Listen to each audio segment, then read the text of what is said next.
আসসালামু আলাইকুম রহমতুল্লাহ। স্বাগত জানাচ্ছি আরেকটি নতুন ক্লাসে। কথা বলবো নবম ও দশম শ্রেণীর ইসলাম শিক্ষা বইয়ের দ্বিতীয় অধ্যায় শরীয়তের উৎস এর একটি গুরুত্বপূর্ণ পাঠ হলো সূরা আল মাউন। এখান থেকে প্রথম প্রশ্ন আমাদের সামনে, মিসকিন অর্থ কি? মিসকিন আমরা বাংলাতে ওই শব্দটা ব্যবহার করি।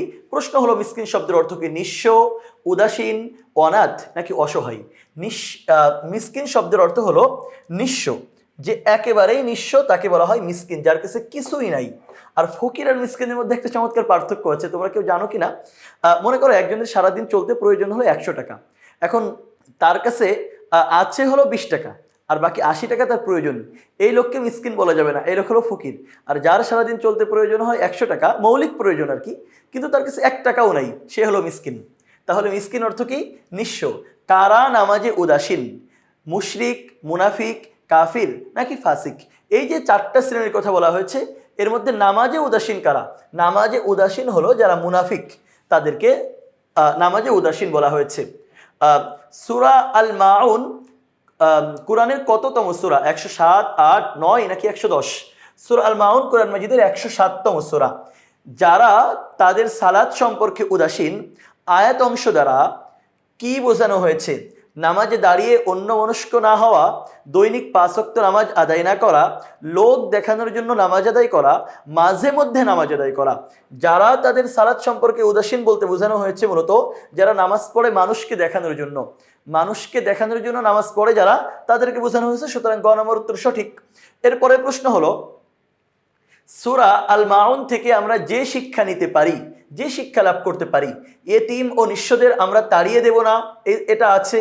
সালাতে উদাসীন হব না, এটাও সূরা আল মাউনের শিক্ষা।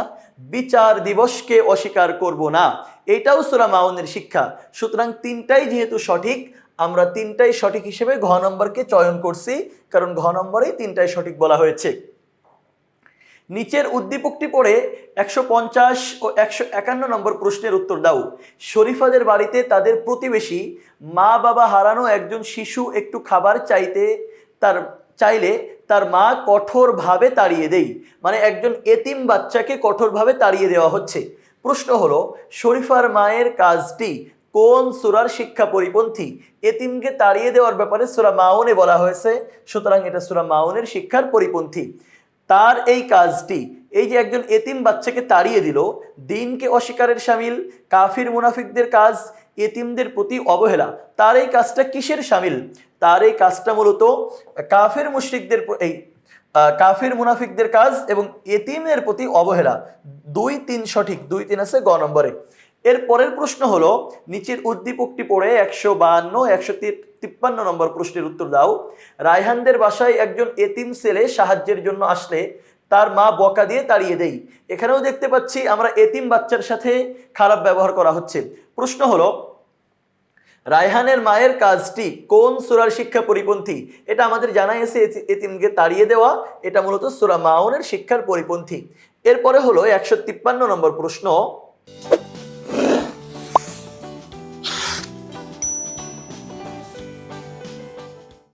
যে রায়হানের মায়ের আচরণের ফলে তার মা যে এতিম বাচ্চাকে তাড়িয়ে দেওয়ার ফলে তিনি কি হবেন? সমাজে ঘৃণিত হবেন। হ্যাঁ, এতিম বাচ্চাদেরকে তাড়িয়ে দিলে তো সমাজে ঘৃণিত হবেনই।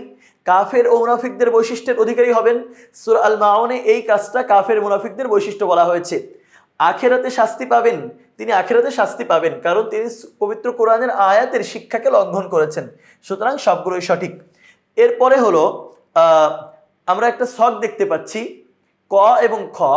ক, কাউকে গৃহস্থলীর প্রয়োজনীয় ছোটখাটো বস্তু দিতে চাই না। খ, সূরা 3।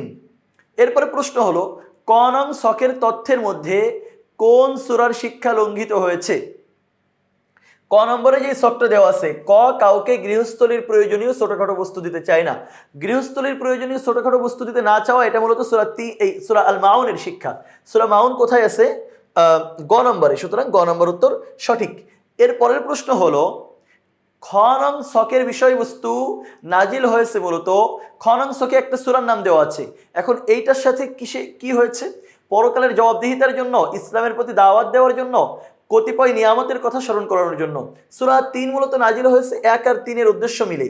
যে পরকালের জবাবদিহিতার জন্য এবং পরকালের এই কতিপয় নিয়ামতের, কতিপয় মানে কয়েকটা কিছু নিয়ামতের কথা স্মরণ করানোর জন্য। সুতরাং গ নম্বর উত্তর সঠিক।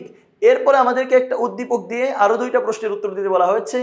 আনিসার নিকট তার প্রতিবেশী হাফসা মাছ কাটার জন্য বটি ধার চাইলে, মাছ কাটার জন্য বটি ধার চেয়েছে মানে গৃহস্থলীর প্রয়োজনীয় ছোটখাটো জিনিস। আনিসা তা দিতে অস্বীকার করে। তার স্বামী নয়ন সাধারণত বাড়িতে নামাজ আদায় করে। মসজিদে পরিচালনা কমিটি গঠনের কয়েকদিন আগ থেকে জামাতে নামাজ পড়ে ও কমিটির সদস্য পদপ্রার্থী হন। মানে মসজিদের কমিটি হওয়ার জন্য, মানুষকে দেখানোর জন্য নামাজ পড়তে যাই। আর উপরে আমরা দেখলাম গৃহস্থলীর ছোটখাটো প্রয়োজনীয় বস্তু দিতে অস্বীকার করে।